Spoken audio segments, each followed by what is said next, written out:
તો ચાલો મિત્રો આપણે આ ટેટ 1 સ્પેશિયલ નવા અભ્યાસક્રમ આધારિત આ મોડલ પેપર 1 એની આ સિરીઝ આજથી આપણે ચાલુ કરી છે, બરોબર। તો ચાલો આજે મિત્રો આપણે આજના આ મોડલ પેપરના પ્રશ્નો સારી રીતે સમજીએ।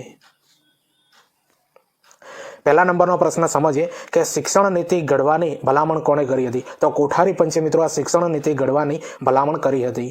બીજા નંબરનો પ્રશ્ન સમજીએ કે કોઠારી પંચનું ધ્યેય વાક્ય કયું છે? તો ભારતનું ભવિષ્ય ભારતના વર્ગખંડમાં ઘડાઈ રહ્યું છે મિત્રો। આ ધ્યેય વાક્ય જે છે મિત્રો એ કોઠારી પંચનું છે। હવે ત્રીજા નંબરનો પ્રશ્ન સમજીએ કે નવી શિક્ષણ નીતિ NEP 2020નું માળખું શું છે? તો 5+3+3+4 યાદ રાખી લેજો। આ પરીક્ષાના અંદર પૂછાઈ શકે એવા પ્રશ્નો છે મિત્રો, બરોબર। જેટલા પણ ટોપિક મેં અગાઉ તમને સમજાયા છે એ બધા ટોપિકોનું સમન્વય છે મિત્રો। આ બધા ટોપિકના અંદરથી 8, 8, 9, 9 પ્રશ્નો લઈને આખું આપણે આ મોડલ પેપર બનાવ્યું છે, બરોબર। એટલે પ્રશ્નોનું લેવલ તમને કેવું લાગે છે કોમેન્ટ કરીને જરૂરથી બતાવો। હવે ચોથા નંબરનો પ્રશ્ન સમજીએ કે NEP 2020 કયા બિલ દ્વારા પ્રસાર કરવામાં આવી છે? તો NEP 2020 જે છે મિત્રો એ કયા બિલ દ્વારા પ્રસાર કરવામાં આવી હતી? તો NHEB યાદ રાખજો, એનું નામ છે NHEB, એનું ફૂલ નેમ થાય છે મિત્રો નેશનલ હાયર એજ્યુકેશન બિલ દ્વારા આ NEP 2020 ને મિત્રો પસાર કરવામાં આવી હતી। અને આ પ્રશ્નો છે મિત્રો તમારી ટેટ 1 ના અંદર 100% પૂછાશે। હવે પાંચમા નંબરનો પ્રશ્ન સમજીએ કે NEP 2020 નો ડ્રાફ્ટ બનાવવાની શરૂઆત કોણે કરી હતી? તો TSR સુબ્રમણ્યમે કરી હતી મિત્રો NEP 2020 નો ડ્રાફ્ટ બનાવવાની શરૂઆત, બરોબર। TSR સુબ્રમણ્યમ।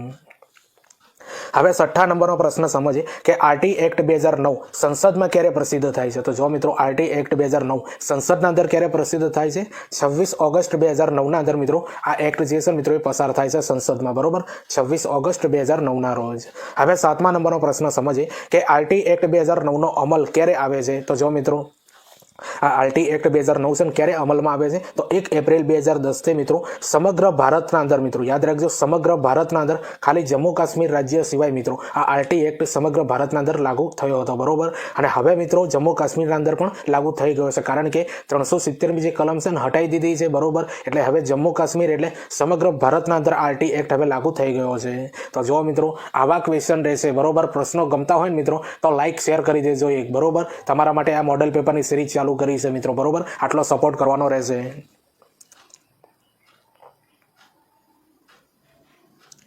હવે આઠમા નંબરનો પ્રશ્ન સમજીએ નો ડિટેન્શન પોલિસી બાળકોને નપાસ કરવા, બરોબર। યાદ રાખજો નો ડિટેન્શન પોલિસી જેને કહેવાય છે બાળકોને નપાસ કરવા RT એક્ટ 2009 ની કઈ કલમમાં આપેલું છે કે બાળકને નપાસ ન કરવું? તો કલમ 16 ના અંદર એવું કહેવામાં આવ્યું છે મિત્રો નો ડિટેન્શન પોલિસી આપેલી છે કે બાળકોને નપાસ ન કરો, પણ તમને ખબર છે મિત્રો હવેથી ધોરણ 5 અને ધોરણ 8 ના અંદર પણ તમે નપાસ કરી શકો છો, આટલી બાબત યાદ રાખજો। હવે 9મા નંબરનો પ્રશ્ન સમજીએ કે ખાનગી ટ્યુશન પર પ્રતિબંધ RT એક્ટ 2009 ની કઈ કલમમાં આપેલું છે? તો જો મિત્રો ખાનગી ટ્યુશન પર પ્રતિબંધ RT એક્ટ 2009 ની કઈ કલમમાં આપેલું છે? તો કલમ 28 ના અંદર મિત્રો ખાનગી ટ્યુશન પર પ્રતિબંધ, બરોબર। જે આ કલમ છે ને RT એક્ટ 2009 ની 28મી કલમ છે, જેના અંદર એવી માહિતી આપી છે મિત્રો કે શિક્ષક ખાનગી ટ્યુશન ન કરાવી શકે, બરોબર। એના પર પ્રતિબંધ છે। હવે 10મા નંબરનો પ્રશ્ન સમજીએ કે વિદ્યાર્થીની ફરિયાદનું નિવારણ RT એક્ટ 2009 ની કઈ કલમમાં આપેલું છે? તો કલમ 32 ના અંદર આપેલું છે મિત્રો વિદ્યાર્થીની ફરિયાદનું નિવારણ। તો જો મિત્રો RT એક્ટ 2009 ની જે આ કલમો છે ને મહત્વની કલમો છે, જે પરીક્ષાના અંદર તમારી 100% પૂછાઈ શકે છે।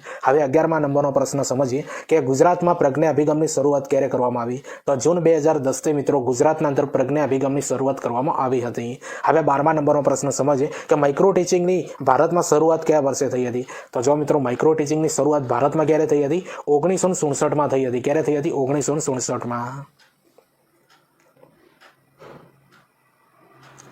હવે 13મા નંબરનો પ્રશ્ન સમજીએ કે માઇક્રો ટીચિંગના એક ચોક્કસ કૌશલ્ય માટેની સાયકલ પૂર્ણ થવામાં કુલ કેટલો સમય લાગે છે? તો જો મિત્રો આખું જે પાઠ આયોજન હોય છે ને જે એક તાસ મિત્રો 36 મિનિટનો હોય છે, યાદ રાખી લેજો, પરીક્ષાના અંદર ડાયરેક્ટ આવો ક્વેશ્ચન પૂછાઈ શકે। હવે 14મા નંબરનો પ્રશ્ન સમજીએ કે એલન ડ્વાઇટ કઈ યુનિવર્સિટીના પ્રોફેસર હતા? તો એલન ડ્વાઇટ જે છે ને મિત્રો એ કેલિફોર્નિયા યુનિવર્સિટીના પ્રોફેસર હતા, એલન ડ્વાઇટ, બરોબર, જેમણે માઇક્રો ટીચિંગની શોધ કરી હતી। હવે 15મા નંબરનો પ્રશ્ન સમજીએ કે માઇક્રો ટીચિંગમાં પ્રતિપોષણ કોણ આપી શકે છે? સહતાલીમાર્થી અને અધ્યાપક આ બંને વ્યક્તિઓ હોય છે ને મિત્રો એ માઇક્રો ટીચિંગમાં પ્રતિપોષણ આપી શકે છે, કરી શકે છે, બરોબર। હવે 16મા નંબરનો પ્રશ્ન સમજીએ કે માઇક્રો ટીચિંગને સફળ બનાવવા કયું સાધન સૌથી વધુ અસરકારક અને ઉપયોગી છે? તો વિડીયો ટેપ છે। શું છે? Video tape. હવે 17મા નંબરનો પ્રશ્ન સમજીએ કે માઇક્રો ટીચિંગનો ઉદ્ભવ કયા વર્ષે થયો હતો? તો માઇક્રો ટીચિંગનો ઉદ્ભવ જે છે મિત્રો 1963માં થયો હતો। ક્યારે થયો હતો? 1963 ના અંદર આ માઇક્રો ટીચિંગનો ઉદ્ભવ થયો હતો। હવે 18મા નંબરનો પ્રશ્ન સમજીએ કે જી શાળાનું પૂરું નામ જણાવો મિત્રો. ખૂબ મહત્વનો પ્રશ્ન છે, તમારી પરીક્ષાના અંદર આ ક્વેશ્ચન આવી શકે છે કે જી શાળાનું પૂરું નામ જણાવો. તો ગુજરાત સ્ટુડન્ટ્સ હોલિસ્ટિક, યાદ રાખજો મિત્રો, Gujarat students holistic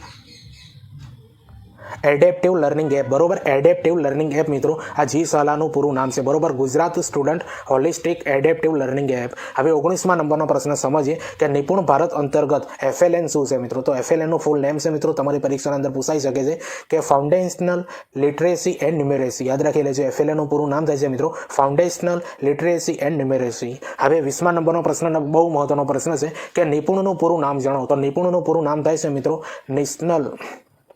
national initiative four, યાદ રાખજો મિત્રો, national initiative for proficiency in reading with understanding and numeracy, બરોબર, યાદ રાખી લેજો. આ પરીક્ષાના અંદર પૂછાઈ શકે છે કે નિપુણનું પૂરું નામ જણાવો. તો નિપુણનું પૂરું નામ થાય છે મિત્રો national initiative for proficiency in reading with understanding and numeracy. હવે 21મા નંબરનો પ્રશ્ન સમજીએ કે ભારતમાં સૌપ્રથમ મધ્યાહન ભોજનની શરૂઆત ક્યાં થઈ હતી. તો જો મિત્રો, ભારતના અંદર સૌપ્રથમ મધ્યાહન ભોજનની શરૂઆત ક્યાં થઈ હતી. તો 1982ના અંદર તમિલનાડુના અંદર મિત્રો સૌપ્રથમ મધ્યાહન ભોજનની શરૂઆત થઈ હતી, બરોબર, શાળાઓના અંદર થઈ હતી મિત્રો. આ મધ્યાહન ભોજનની શરૂઆત તમિલનાડુની શાળાઓના અંદર અને 1982ના અંદર.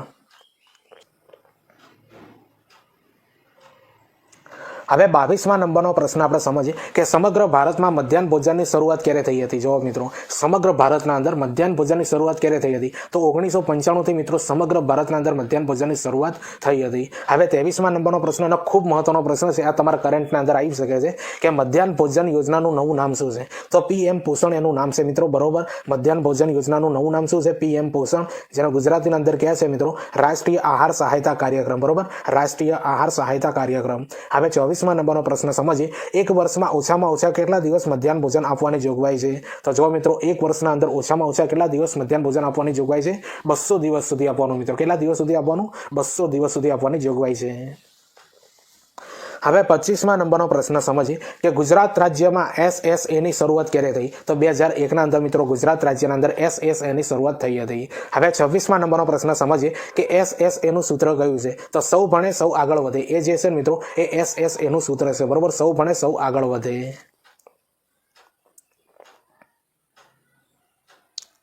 હવે 27મા નંબરનો પ્રશ્ન સમજીએ કે SSA નું નામ શું છે. તો SSA નું મિત્રો નામ છે સમગ્ર શિક્ષા અભિયાન, બરોબર. આ નવું નામ પડ્યું છે મિત્રો, આ નવું નામ આપવામાં આવેલું છે મિત્રો સમગ્ર શિક્ષા અભિયાન 2018-19ના અંદર આપવામાં આવેલું હતું, બરોબર. ડાયરેક્ટ ક્વેશ્ચન બની શકે. તો SSA નું નવું નામ ક્યારે આપવામાં આવ્યું? તો 2018-19ના અંદર. હવે 28મા નંબરનો પ્રશ્ન સમજીએ કે માતૃભાષાના પ્રવર્તમાન અભ્યાસમાં મુખ્ય 5 હેતુઓ કયા છે. તો જો મિત્રો, હવે જે આ પ્રશ્નો ચાલુ થાય છે ને એ તમારા પદ્ધતિશાસ્ત્રના ચાલુ થાય છે, બરોબર. તમને કહ્યું મિત્રો આગળ કે મોડેલ પેપરના અંદર તમારા જેટલા પણ ટેટ 1ના અંદર ટોપિક આપ્યા છે એ દરેક ટોપિકના પ્રશ્નો લઈ લેવામાં આવશે અને આ રીતની મોડેલ પેપરની સિરીઝ મિત્રો ચાલુ રહેશે. અને મોડેલ પેપરની સિરીઝ મિત્રો અમુક સમયે તમારા મોડેલ પેપર મેકાતા રહેશે ચેનલ ઉપર, બરોબર. એટલા માટે આપણી યુટ્યુબ ચેનલને સબસ્ક્રાઇબ કરી દેજો, બરોબર. એટલે આનો જવાબ સમજીએ મિત્રો કે માતૃભાષાના પ્રવર્તમાન અભ્યાસક્રમમાં મુખ્ય 5 હેતુઓ કયા છે. તો એક છે મિત્રો અર્થગ્રહણ, અભિવ્યક્તિ અને પ્રત્યાયન, પછી સર્જનાત્મકતા, પછી આપી છે મિત્રો વ્યવહારિક ઉપયોજન અને લાસ્ટમાં આપી છે તાર્કિક ચિંતન. આ બધા જે છે મિત્રો એ માતૃભાષાના પ્રવર્તમાન અભ્યાસક્રમના અંદર મુખ્ય 5 હેતુઓ છે. હવે 29મા નંબરનો પ્રશ્ન સમજીએ કે ભાષા શિક્ષણ માટે માતૃભાષાના પાઠ્યપુસ્તકમાં કૃતિ એ શું છે. તો કૃતિને મિત્રો માધ્યમ કહેવાય છે. શું કહેવાય છે? કૃતિ એ મિત્રો માધ્યમ છે. હવે 30મા નંબરનો પ્રશ્ન સમજીએ કે અર્થગ્રહણ એ અભિવ્યક્તિનું શું છે. તો અર્થગ્રહણ એ અભિવ્યક્તિનો મિત્રો પાયો છે. શું છે? પાયો છે. હવે 31મા નંબરનો પ્રશ્ન સમજીએ કે પ્રવર્તમાન સમયમાં પ્રાથમિક શાળાઓમાં કેવા અભ્યાસક્રમની અમલીકૃતિ થઈ છે. તો જો મિત્રો, પ્રવર્તમાન સમયના અંદર પ્રાથમિક શાળાઓના અંદર કેવા અભ્યાસક્રમની અમલીકૃત થઈ છે. તો હેતુ કેન્દ્રી મિત્રો હવે બધો અભ્યાસક્રમ શાળાઓના અંદર આવ્યો છે, બરોબર. કેવો છે? હેતુ કેન્દ્રી અભ્યાસક્રમ.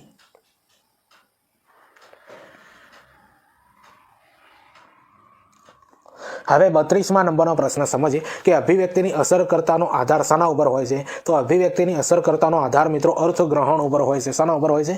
અર્થગ્રહણ ઉપર. હવે 33મા નંબરનો પ્રશ્ન સમજીએ કે વ્યક્તિની લાગણીઓ શાના દ્વારા પ્રદર્શિત થાય છે. તો અભિવ્યક્તિ દ્વારા મિત્રો આ વ્યક્તિની લાગણીઓ મિત્રો પ્રદર્શિત થતી હોય છે. હવે 34મા નંબરનો પ્રશ્ન સમજીએ કે NCF 2005માં વૈશ્વિક કક્ષાએ કયા દ્રષ્ટિકોણથી માતૃભાષાના મહત્વને સ્પષ્ટ કરવામાં આવ્યું છે. તો વૈજ્ઞાનિક દ્રષ્ટિકોણથી, બરોબર. યાદ રાખજો, વૈજ્ઞાનિક દ્રષ્ટિકોણથી. હવે 35મા નંબરનો પ્રશ્ન સમજીએ કે પર્યાવરણ શિક્ષણ ક્યારે સિદ્ધ થયું કહેવાય? તો જો મિત્રો પર્યાવરણ શિક્ષણ ક્યારે સિદ્ધ થયું એમ કહેવાય તો પર્યાવરણ શિક્ષણ વ્યવહારિક જીવનમાં ઉપયોગ થાય ત્યારે મિત્રો. હવે 36મા નંબરનો પ્રશ્ન સમજીએ કે પર્યાવરણ અભ્યાસમાં હેતુઓને સિદ્ધ કરનારી ઉત્તમ પદ્ધતિ કઈ છે? તો પ્રયોગ પદ્ધતિ જે છે મિત્રો એ પર્યાવરણ અભ્યાસના અંદર હેતુઓને સિદ્ધ કરવાની ઉત્તમ પદ્ધતિ કહેવાય છે. બરોબર, પ્રયોગ પદ્ધતિ.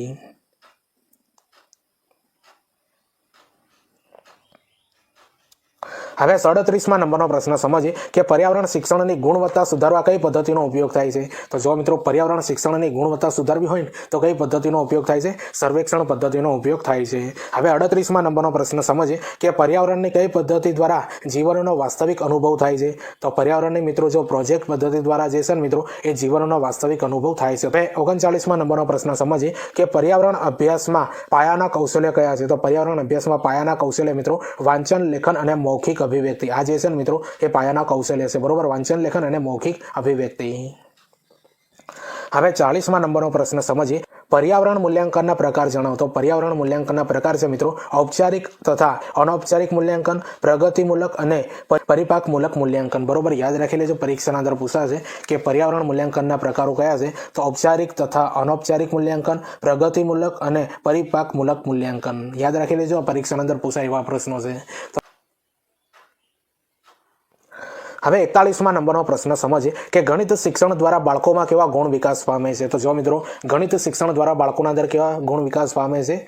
ચોકસાઈ, એકાગ્રતા, પ્રત્યાયન અને ધીરજ. આવા ગુણો જે છે ને મિત્રો એ આપણે ગણિત શિક્ષણ દ્વારા બાળકોના અંદર વિકાસ પામે છે. બરોબર, તો જો મિત્રો આ ગણિતના પદ્ધતિશાસ્ત્રના પ્રશ્નો હવે ચાલુ થઈ ગયા. ઉપર આપણે ગુજરાતી પર્યાવરણના જોયા, હવે ગણિતના આવ્યા. હવે 42મા નંબરનો પ્રશ્ન સમજીએ કે ગણિત શિક્ષણ દ્વારા બાળકોમાં કેવી શક્તિઓનો વિકાસ થાય છે? તો જો મિત્રો ગણિત શિક્ષણ દ્વારા બાળકોમાં કેવી શક્તિઓનો વિકાસ થાય છે? નિર્ણય શક્તિ, તર્ક શક્તિ અને અવલોકન શક્તિ. આ 3 શક્તિનો વિકાસ થાય છે ગણિત શિક્ષણ દ્વારા.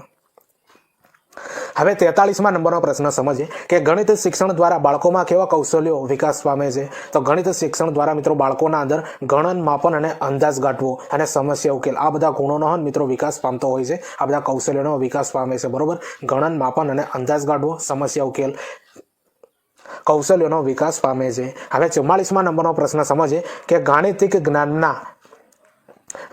જ્ઞાનના સ્વરૂપો કયા કયા છે? તો ગાણિતિક જ્ઞાનના સ્વરૂપો મિત્રો સંકલ્પનાત્મક જ્ઞાન, કાર્યપ્રણાલીગત જ્ઞાન. બરોબર, આ બંને છે મિત્રો એ જ્ઞાનના સ્વરૂપો છે. બરોબર, સંકલ્પનાત્મક જ્ઞાન અને કાર્યપ્રણાલીગત જ્ઞાન.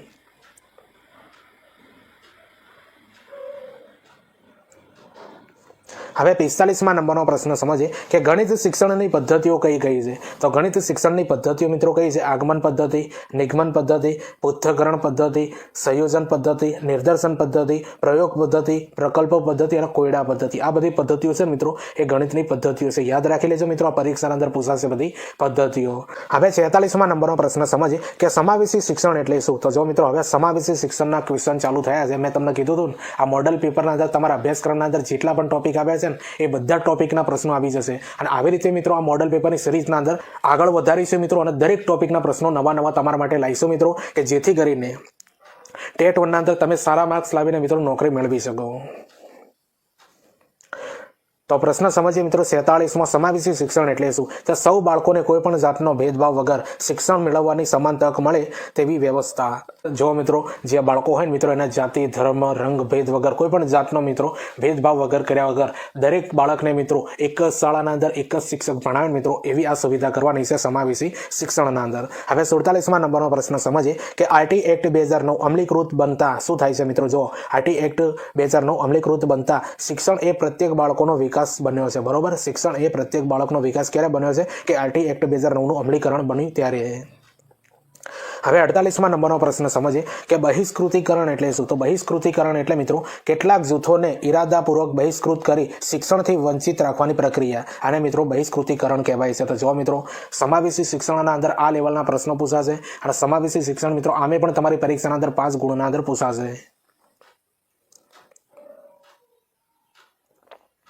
હવે 49મા નંબરનો પ્રશ્ન સમજીએ કે જાતિગત અસમાનતાની પરાકાષ્ઠાનું ઉદાહરણ શું છે? તો છોકરીઓને દૂધ પીતી કરવામાં આવતી હતી તે બાબત, બરોબર. હવે 50મા નંબરનો પ્રશ્ન સમજીએ કે શિક્ષણથી વંચિત રહેવામાં કઈ કઈ બાબત ભાગ ભજવે છે? તો શિક્ષણથી વંચિત રહે છે મિત્રો જે બાળકો, એના અંદર કઈ બાબતો ભાગ ભજવતી હોય છે? એક છે મિત્રો જ્ઞાતિ, જાતિ, વિકલાંગતા, ધર્મ કે વિસ્તાર. આ બધી બાબતો જે છે મિત્રો એ બાળકોને શિક્ષણથી વંચિત રાખવાના અંદર ભાગ ભજવતી હોય છે. હવે 51મા નંબરનો પ્રશ્ન સમજીએ કે સૌના માટે ગુણવત્તાસભર શિક્ષણના લક્ષણની પ્રાપ્તિ કરવી હોય તો શિક્ષણથી વંચિત રહેલા તમામ જૂથોને ઔપચારિક શિક્ષણ સાથે જોડવા જ પડે. અને આ બાબતો જ સમાવેશી શિક્ષણના આ કથન કોનું છે મિત્રો? તો યુનેસ્કો દ્વારા મિત્રો સમાવેશી શિક્ષણનું મિત્રો આ કથન આપવામાં આવેલું છે, બરોબર. તો સમાવેશી શિક્ષણના અર્થ શું થાય છે મિત્રો, અને સમાવેશી શિક્ષણ અંદર કેવી બાબતો હોવી જોઈએ? તો યુનેસ્કો દ્વારા આ બાબત કહેવામાં આવેલી છે.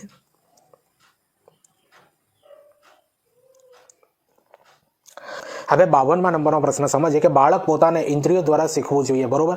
બાળક છે ને એ પોતાને ઇન્દ્રિયો દ્વારા શીખવું જોઈએ. આ વ્યાખ્યા કોણે આપેલી છે? તો મોન્ટેસરીએ મિત્રો વ્યાખ્યા આપી છે કે બાળક પોતાની ઇન્દ્રિયો દ્વારા શીખવું જોઈએ. મોન્ટેસરી આ વ્યાખ્યા આપી છે. હવે 53મા નંબરનો પ્રશ્ન ખૂબ મહત્વનો છે કે પ્રોજેક્ટ પદ્ધતિની હિમાયતી કોણે કરી? તો જોન ડુઈએ મિત્રો પ્રોજેક્ટ પદ્ધતિની હિમાયતી કરી છે. હવે 54મા નંબરનો પ્રશ્ન સમજીએ કે વાર્તાનું શાસ્ત્ર, યાદ રાખજો મિત્રો, વાર્તાનું શાસ્ત્ર અને દિવા સ્વપ્ન જેવા ગ્રંથો કયા બાળ શિક્ષણ ચિંતકના છે? તો ગીજુભાઈ બધેકાના છે. કોના છે મિત્રો? ગીજુભાઈ બધેકાના. હવે 55મા નંબરનો પ્રશ્ન સમજીએ કે બાળ કેન્દ્રિત શિક્ષણ પદ્ધતિ માટે વિશ્વ પ્રસિદ્ધ ચિંતક કોણ છે? તો મોન્ટેસરી પદ્ધતિ, બરોબર. બાળ કેન્દ્રિત શિક્ષણ પદ્ધતિ માટે વિશ્વ પ્રસિદ્ધ ચિંતક કોણ છે મિત્રો? મોન્ટેસરી છે. હવે 56મા નંબરનો પ્રશ્ન સમજીએ કે રમતો દ્વારા આનંદમય શિક્ષણ આપવાની હિમાયતી કોણે કરી છે? તો રમતો દ્વારા આનંદમય શિક્ષણ આપવાની હિમાયતી કોણે કરી છે મિત્રો? ગીજુભાઈ બધેકાએ કરેલી છે.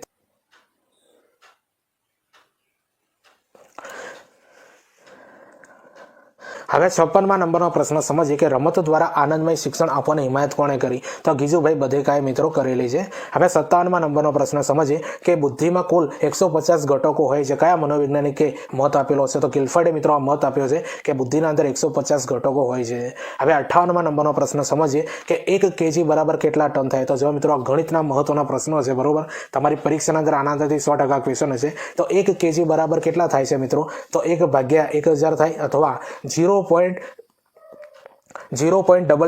થાય છે, બરોબર. આ બંનેમાંથી કોઈ પણ એક આપ્યો મિત્રો એ જવાબ સાચો છે. હવે 59મા નંબરનો પ્રશ્ન સમજીએ કે 1 ડઝન બરાબર કેટલા નંગ? તો જવાબ મિત્રો 1 ડઝન બરાબર 12 નંગ થાય છે. કેટલા નંગ થાય છે? 12 નંગ. તો જવાબ મિત્રો તમને ખબર છે કે મોડેલ પેપર 1ના અંદર મિત્રો આજે 60 પ્રશ્નો ભણવાના હતા. તો 60મા નંબરનો પ્રશ્ન આપણે સમજીએ કે 1 ઘન મીટર બરાબર કેટલા લીટર? તો 1 ઘન મીટર બરાબર મિત્રો 1000 લીટર થાય. કેટલા થાય? 1000 લીટર થાય છે. તો જો મિત્રો આ મોડેલ પેપરના 60 પ્રશ્નો તમને કેવા લાગ્યા મિત્રો એ કોમેન્ટ કરીને જરૂરથી બતાવો. તો ચાલો આપણે મળીએ બીજા વિડીયોના અંદર. બાય.